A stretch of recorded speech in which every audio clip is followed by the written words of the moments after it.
This Week in Virology, the podcast about viruses, the kind that make you sick.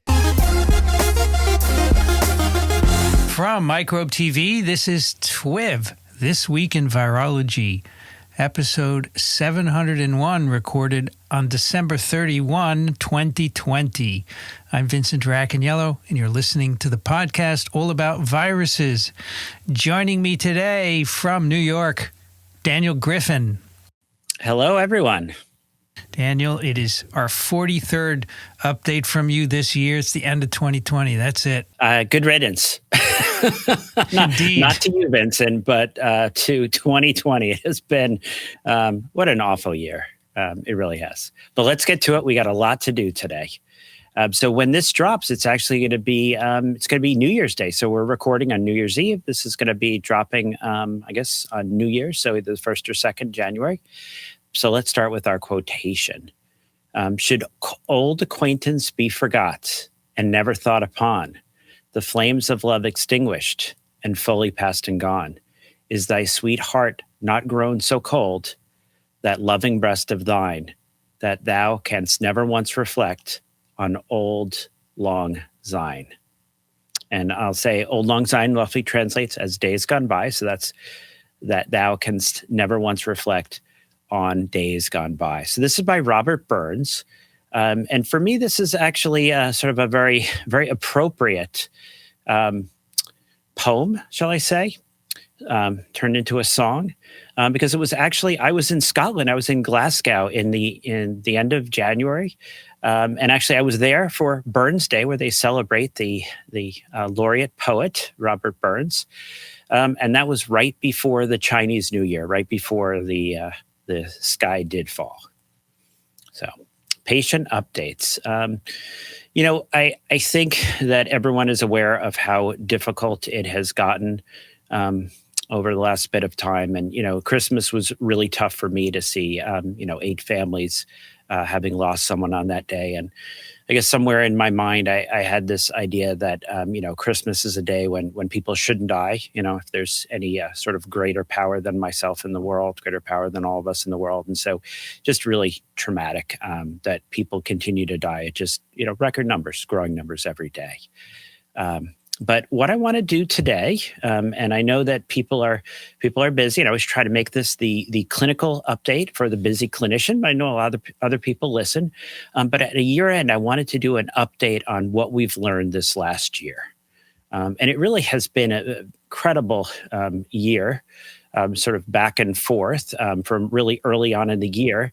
When reports, the risk of coronavirus in the U.S. is minuscule, worry about the real and present danger of seasonal flu. Articles, coronavirus is bad, comparing it to the flu is worse, to shutdowns, the mask wars, people threatening to drive pickup trucks into the building if their dad did not get HCQ, to threats if we did give HCQ. And then some very strange stuff about bleach and swallowing flashlights and rattlesnake venom. So we have actually learned a lot, and let's go through it really rapid fire. So we'll start off with the pre-exposure period. And I'm going to talk a lot, actually, about non-pharmaceutical interventions, which actually I spend a lot of time doing. I'm sort of waiting for, I don't know, maybe the pharmaceutical bots to be like, Dr. Griffin, why do you talk so much about non-pharmaceutical interventions? Why don't you push our drugs a little bit more? But, oh well, I haven't seen that happen yet.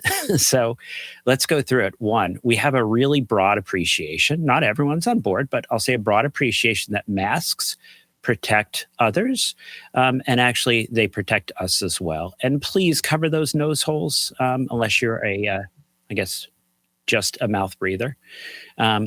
Physical distancing, 6 feet or greater helps. But remember, there's no magical wall at 6 feet. I think people are getting a little more sophisticated. 6 feet is really what we recommend. 7, 8, it's exponential, the decrease. There's nothing magic about 6 feet. And if you lean into 5, 4, you're starting to really dramatically increase your risk. If you can back up, that's better. Outdoors is safer than indoors. We have a number of studies on this, and it's about a 20-fold difference in your risk of getting infected indoors versus outdoors. But it's not absolute, right? Air exchange matters. So indoor at someone's house, a suburban home, without good ventilation, without good air exchange, that's about the highest risk. I bring that up right here around the holidays. Limiting the size of gathering reduces risks, right? Each extra person is one extra person who could be bringing the virus into your circle. So the fewer people are, the better. I know this is tough for people that like hanging out with other people, which is pretty much all of us. Washing hands, I'm hoping this is here to stay. Hygiene helps. We do know that we overdid it a little bit with surfaces. Your risk of getting COVID from a surface is really low. We say less than 10% of cases are spread that way. This is really person to person. You're getting it through the air. You're breathing it in. You're getting it under mucous membranes. Frequent testing, even of asymptomatic people, can save lives. And we're seeing more and more data supporting that perspective. Symptom checking helps, but as we now know, much spread is done by the asymptomatic or the pre-symptomatic.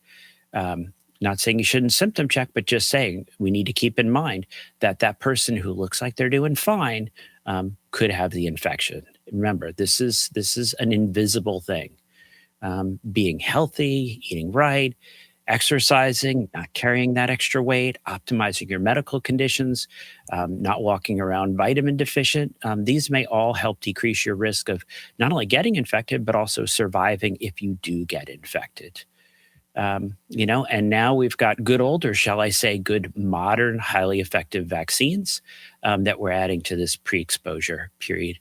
And in the future, when we actually get data, I'll talk about the idea of using not only the active vaccines, but maybe even passive vaccines to try to give people antibodies during high-risk periods. So there's some ongoing studies there. Schools. We've learned that we can open schools safely, but also that we can do it unsafely. To do it safest costs money.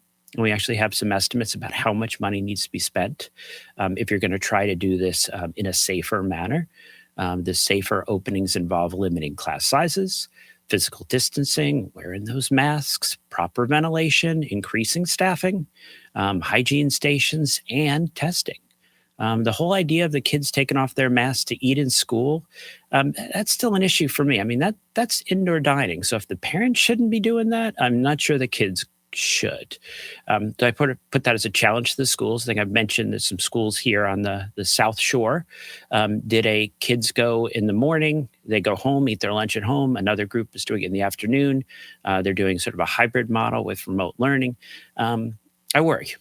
January, February, with really these rising rates, the whole idea of having kids take their masks off and eat inside the schools, have teachers, more higher risk, older individuals, basically in a closed indoor setting with kids with masks off. So I just throw that out there. We've learned a lot about how this virus is spread. Incubation period, right? So now you've been exposed. And we really have a good sense of what is a high-risk exposure. This is you're within that 6 feet for 15 minutes or longer. It's cumulative, right? You can't walk away and reset the clock. So 15 minutes cumulative. No mask. Indoors, as mentioned, is higher risk than outdoors. Being around a person who actually is in that zone of very high levels of virus. So this is about 2 days, but the WHO and CDC will contact trace 4 days prior, but about 2 days prior to symptom onset, and really in most cases for about 4 to 5 days post-symptom onset, but that can go out for about as far as 10 days in your mild outpatient cases, and as far out as 20 days in your more severe cases. So keep those in mind. Things have been sort of updated and made simpler. So you've been exposed. We're talking about quarantines to 10 days. We're also talking about isolation of the infected out to 10 days. So even though we know that incubation period is really 2 to 14 days, there's only a few percent past 10. We're trying to keep it simple. We're trying to come up with something that is reasonable enough that people will actually follow our guidance. So you get exposed anytime in the next 2 to 14 days, you could develop symptoms. You could become positive. Remember, half of the cases are going to become positive, are going to have virus, are going to potentially spread virus, never have symptoms. So we've been learning a lot here.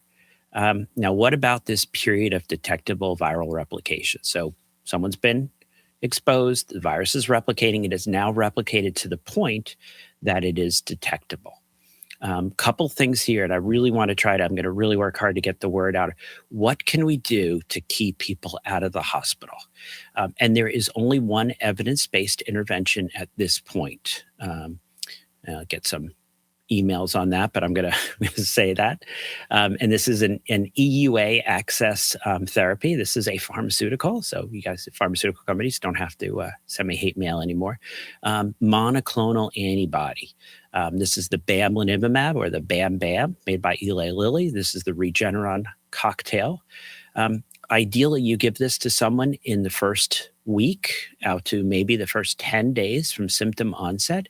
If you get this to people within that period of time, at least the data we have predicts about 75% reduction with the bamlanivimab of them progressing to require any medical support. So you take someone who's, high risk, we'll say 10% or higher chance of ending up in the hospital. They get this infusion. Takes an hour, 75% reduction in them ending up in the hospital. And that's key, as we know, because people end up in the hospital, things don't often go well. We also know that telemedicine, pulse oximetry can really help keep track of these people. So once someone has this diagnosis, we know that 80 to 90% of people can be managed out of the hospital, maybe even a little bit more if we really get better access for the monoclonal antibodies out there. And what do we do during that first week? The biggest thing is nothing. No antibiotics, no steroids. We can make things worse during that first week. We can't really make them better. You want to monitor these people. If you have the ability to give them a pulse oximeter or somehow get them access to a pulse oximeter, if they can track, make sure that oxygen saturation stays above 90%, then boom, they hit week 2, that critical week. And then if you have not gotten them access to the monoclonals, or even if you have, then you start making that decision about, is this someone I can safely manage outpatient? Once you get into the second week, if the pulse ox drops below 94%, steroids potentially can play a role. The standard would be your dexamethasone, 6 milligrams, PO, Q-day. Times 10 days, prednisone 40 milligrams would be an equivalent. And then watch them really closely. Most people are going to do okay. Across the board, an aspirin a day is reasonable, but we don't have really clear guidance on the best way to protect these people against clots. Your higher risk people, we'll get into this later, you might consider other therapies. All right at this point, I'm going to jump into the early inflammatory phase, and later on, don't worry, we'll go back and talk about vaccinations, active vaccinations. The early inflammatory phase, I started to drift into this with our outpatient folks, because remember, and I think this is news to some people, but not to our TWiV listeners, 80 to 90% of patients can be managed outside the hospitals. Some of those patients end up in the hospital. You've done all these things, they end up in the hospital. What do you do? At the point a person gets admitted, there's a number of labs we currently recommend to help risk stratify, help manage them. A CBC, a complete blood count with differential, a comprehensive metabolic panel, a ferritin, a procalcitonin, a D-dimer, a PT-PTT, these are our coagulation tests, a C-reactive protein, a troponin, and a chest X-ray and an EKG is reasonable. We really don't need a lot of CAT scans. But we do need a few bits of critical information. Part of that information is going to come from our labs, but part of it's going to come from history. I really want to know, can we pinpoint the date of symptom onset? When did this start? Because timing matters. What was the date of your first positive COVID test? This is going to help us in management. How are you doing with your oxygen level? Are they above or below 90%? If it dropped below 90%, how much oxygen is it taking to keep those saturations greater than 90%? Is it nasal cannula? Is it Venturi mask? Is it face mask? And we'll get back to that. What about how much weight you're carrying? What is your BMI? Is it greater or less than 30? How's that kidney function? How is your estimated GFR or creatinine clearance? Is it greater than 30? What about those LFTs, that AST and ALT? Are they less than 5 times upper limit of normal? This is going to affect what medicines we're going to consider. What is that neutrophil lymphocyte ratio that we get from our complete blood count with differential? Really nice paper recently showing that really helps differentiate how people are going to do, and particularly dynamic tracking this over time. Nice to have that ferritin procalcitonin ratio to help us identify that 10%, that subset that has a secondary bacterial infection. But remember, it is a subset. Are they at increased risk of clotting or bleeding? That lets us make decisions. If someone has a prior history of a GI bleed, or they had an intracranial bleed, you want to be careful with your anticoagulation there. If the person is obese and has a prior history of a pulmonary embolism or a deep venous thrombosis, that's also going to guide us in management. Now, first, what not to do. And I know I'm going to step on some toes here, but these are our current recommendations. There are a number of things we are recommending not to give to people. Avoid unnecessary antibiotics or antimalarials. No HCQ, no doxycycline, no azithromycin. We do recommend limiting the use of convalescent plasma. There's no compelling benefit there. It's a very resource-intensive item. And the monoclonal antibody is really the modern convalescent plasma. It's got everything we want, but not all the clotting factors. And as we've really learned, I think, from all this, timing matters. Once the person ends up in the hospital, you've missed your window. There's really a defined window. Anticoagulation, we're learning here. Some people are actually doing they call them improve scores, really trying to risk stratify to make this a little bit more sophisticated. But in general, I'll say prophylactic dose anticoagulation is recommended over intermediate or full dose, except on a case-by-case basis. When, as we say, one might escalate to full therapeutic dosing if the clotting risk is elevated and the bleeding risk is low. And what does that mean? And here we get into the weeds a little. When we talk about low molecular weight heparin, prophylactic dosing is enoxaparin, 40 milligrams sub-Q once a day. If the person is over a certain body weight, over a certain BMI, we talked about that earlier, that might be up to BID. But in a normal BMI individual, the intermediate dosing that comes partly out of, I'll say, the OBGYN literature, the 40 milligrams twice a day, that's intermediate dosing. That's not recommended. And in some cases, as mentioned, we might do full dose, which would be the milligram per kilogram twice a day. For the obese patients, right, that BMI greater than 30, as mentioned, you're going up to BID. That's not intermediate. That's prophylactic dosing adjusted for body weight. For your dialysis patients, so you need to know that renal function. If it's less than 15, or they're on dialysis, then we actually consider using heparin with concerns about accumulation of metabolites with the low molecular weight heparin. And when we do the heparin, it's 5,000 units sub-Q, and that's going to be every 8 or 12 hours. Certain circumstances, we might use our direct-acting anticoagulants. These are, people may be familiar with the Xarelto or the Eliquis. The Xarelto, the 10 milligrams once a day, the Eliquis 2.5 milligrams twice a day.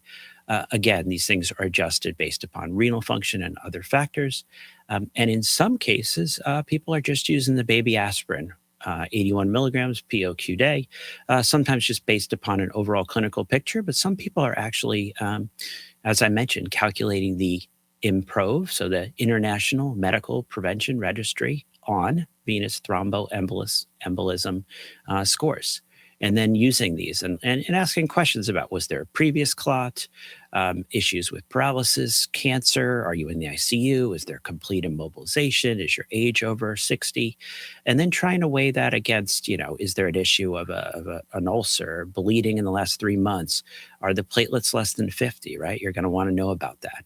Are there issues with the liver? Are there central venous catheters? So this is all getting a little bit sophisticated. We're learning a little bit more. As we well know, people who are severely ill with COVID, maybe 30% of them will have significant clots. But if you put them all on full dose anticoagulation, you might have bleeds in about 8%.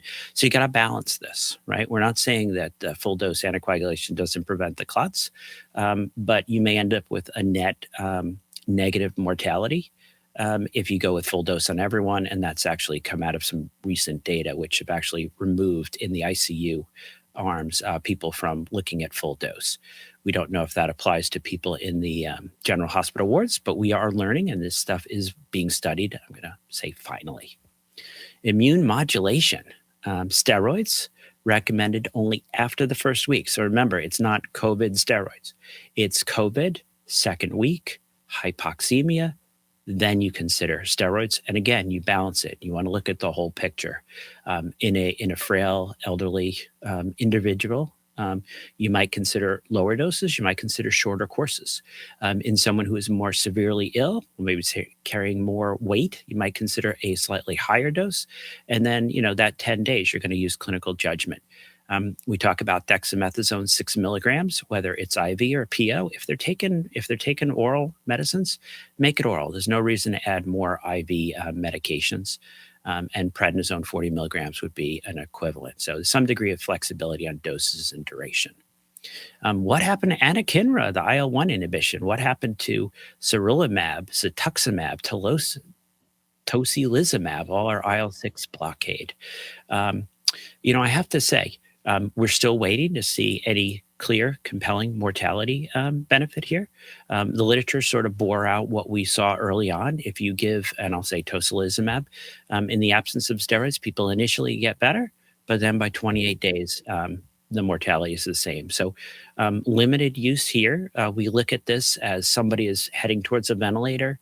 Maybe this will be something that temporarily decreases their oxygen requirements. But unfortunately, we're not really seeing, sort of the early optimism panned out. Something is going on with IL-6. That impact on fevers and hypoxemia in response to IL-6 receptor blockade is interesting. We're still waiting for better guidance here. Hypoxemia management. How do we keep that oxygen above 90? And I have to say, this is a huge area. This is why people need to be in the hospital by and large. The goal is to keep those SATs 88, 90% or higher. You don't really need to crank them much above that. This gets very sophisticated, and this is actually where our respiratory colleagues get involved. You start with nasal cannula, 2 liters, 4 liters, you might get up to 8 liters, then escalates to something called a Venturi mask, not available in all centers, but allows us to actually titrate oxygen saturations a little bit. Then we go up to non-rebreather, high flow nasal cannula, things, non-invasive ventilatory methods like BiPAP, proning. We have good evidence that makes a difference, even a mortality benefit, because it's helping us keep people off the ventilators. This is something even we're doing in the outpatient setting. One of my colleagues, Ken, that was on a call with earlier today, was bringing up that this is working in the outpatient setting. You've got an individual, you're trying to keep them out of the hospital. Maybe they're even on home oxygen. They're laying on their belly. They're sleeping on their belly. That actually helps with the ventilation perfusion mismatch. And another note I'll throw out there that we've probably a lot of us have experienced, but make sure I share this. Often the pulse oximeter readings can be inaccurate. So if it doesn't make sense to you, consider doing an arterial blood gas. Antiviral therapeutics, right? Less and less excitement over remdesivir as time goes by, I want to be honest. One of the hospitals here has even started to really sort of limit the criteria. For a while there, it was anyone who comes in seemed to get remdesivir. Didn't matter if they were hypoxic, but now the guidelines were just updated. And these were actually, I have to say, nice updated guidelines. You actually saw who was involved in the decision-making, very evidence-based guidelines, basically saying, remdesivir, if people met the criteria in the one trial that showed benefit, so hypoxic within the first 14 days, the kidney function, you had a GFR of greater than 30, the LFTs were less than 5 times upper limit normal, and then it was 5 days or less. If you start the 5 days and they really are doing better, you don't have to keep them in the hospital to keep giving them this medicine. Miscellaneous things, we're still seeing a lot of our patients vitamin C and thiamine and zinc and vitamin D. And people did comment last week that I spoke about vitamin D for hospitalized patients, but I didn't mention the Spanish study, effect of calcifediol therapy and best available therapy versus best available therapy on intensive care unit admission and mortality among patients hospitalized with COVID-19, a pilot randomized study. And I will say, this pilot study did show benefit. There was an RCT out of Brazil that failed to show benefit.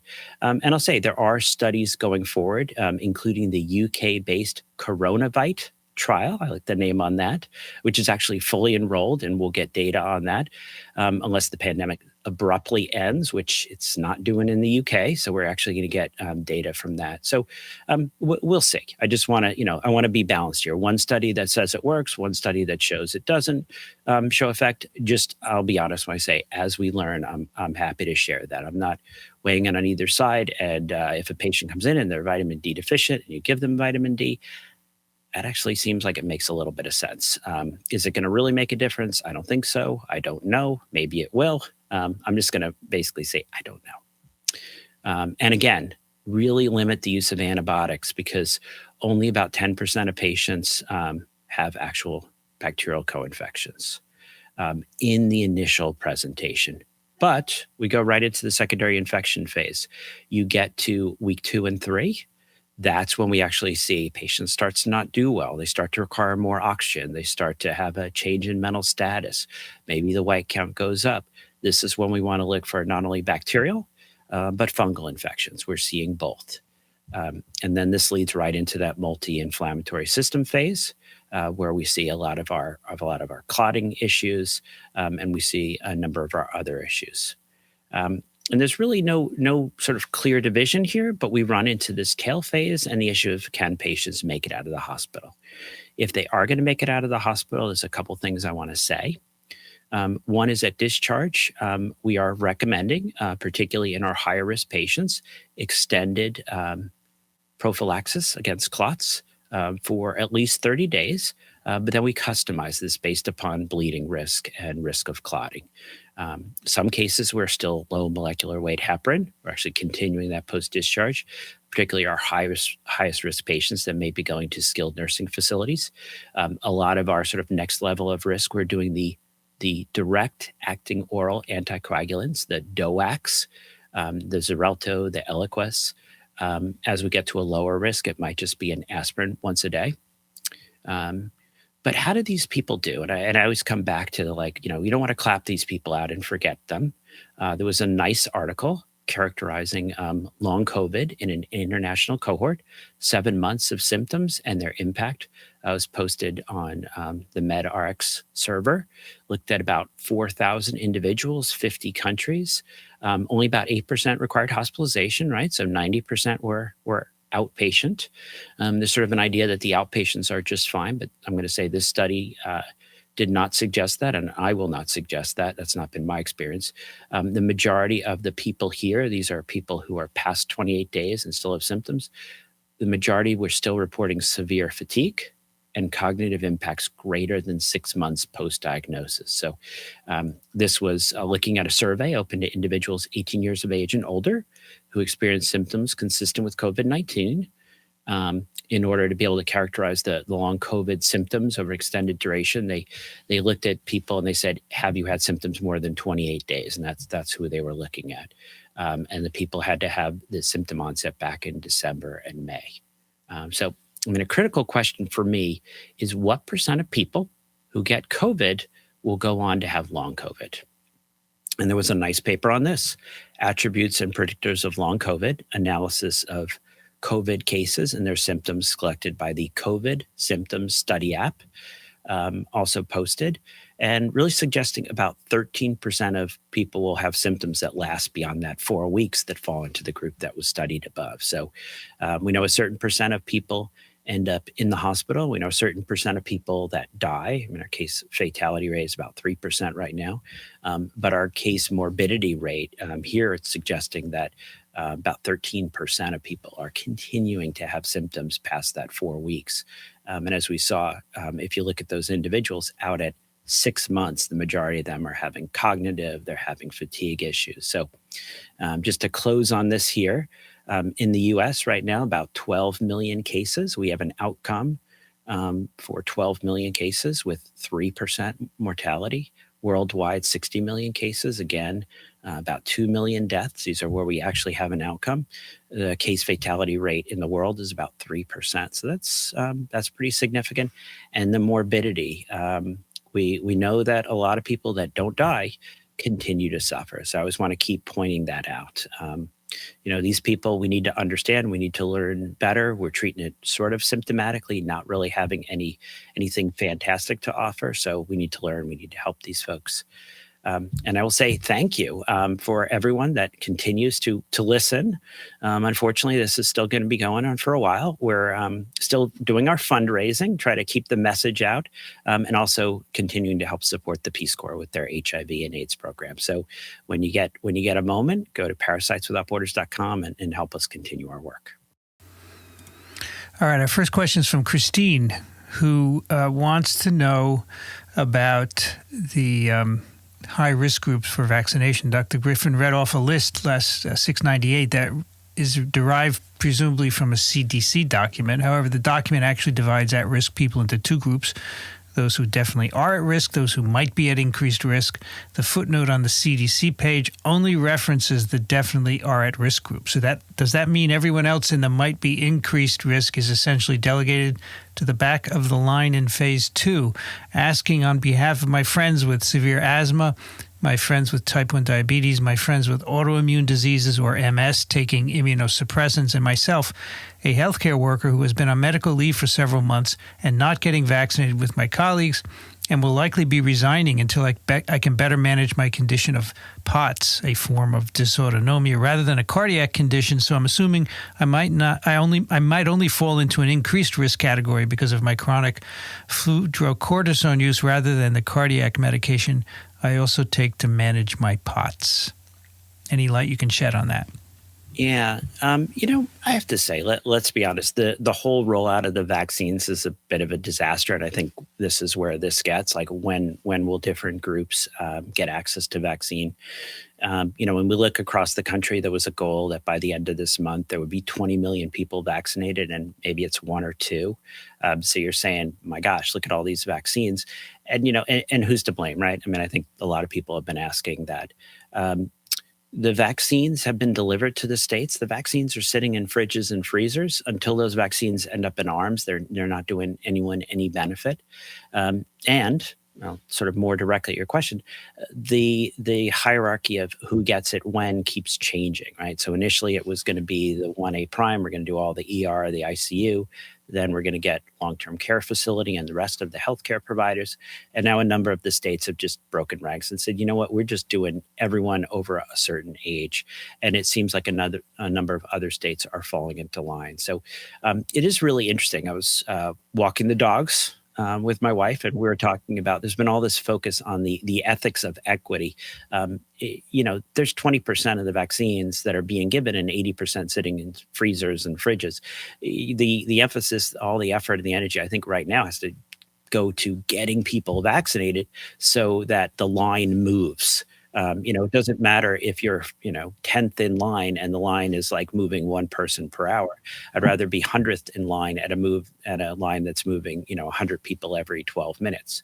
So I really have to say this will be changing, right? The CDC guidance on who's at risk, might be at increased risk, and who gets vaccinated when, and what the states are doing. And here in the U.S., the state governors are the ones that are making the ultimate decisions on who gets vaccinated when. These things are going to keep changing. We hear in New York it may change again. Pretty soon everyone will be in phase 1, and it really will hopefully be a question of just churning people through, getting everyone vaccinated, because there's lots and lots of doses out there. I think a big challenge is getting them in people's arms so everyone can have access to the vaccines as soon as possible. Sarah in Tallahassee wants to know, is it safe to vaccinate patients with long COVID, long haulers, or whatever they are calling us unfortunate souls these days? Sarah, that's a great question. And in some sort of insight, because I've been watching this for a while, because I have a lot of long COVID patients. I'll go ahead and use that terminology for the moment. Keeps changing too. How have they done with other vaccines? So some of them gotten other vaccines over the last, say, 10 months now.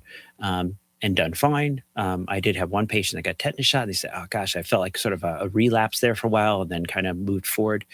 So, I've been doing a lot of vaccinations recently. We just got the COVID vaccine supply for the pro health doctors on Tuesday.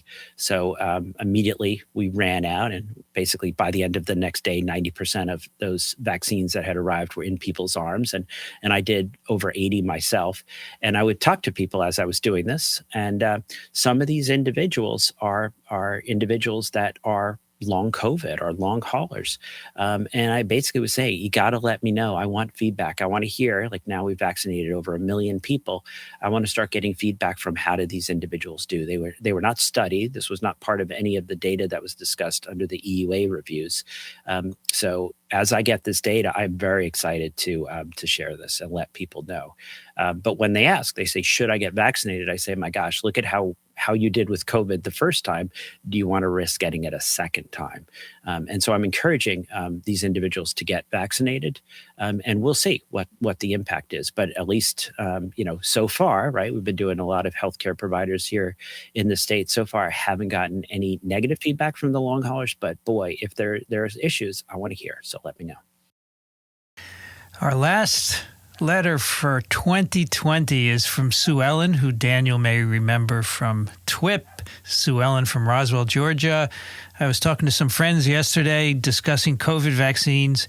One friend says she will not get it, does not even get flu vaccine because she's immune compromised. She has some hereditary disorder that caused her to have her spleen removed. I have at least 2 other friends I know who are missing their spleens. Well, whether they missed them or not, I can't say, but they have had them removed. My question is, what is the impact of having no spleen with regard to both COVID and the vaccine?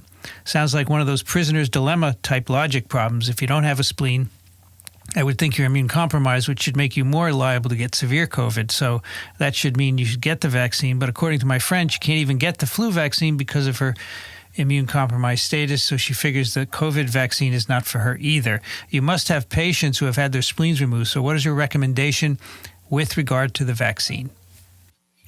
Yeah, I have to say, this is a very interesting email, and the whole issue about not having a spleen. I have to say, we consider these individuals without a spleen to be at higher risk of bad outcomes with infections, particularly with pathogens that it's a polysaccharide type response. So we worry about encapsulated organisms. So we worry about Haemophilus influenzae, pneumococcus, and such.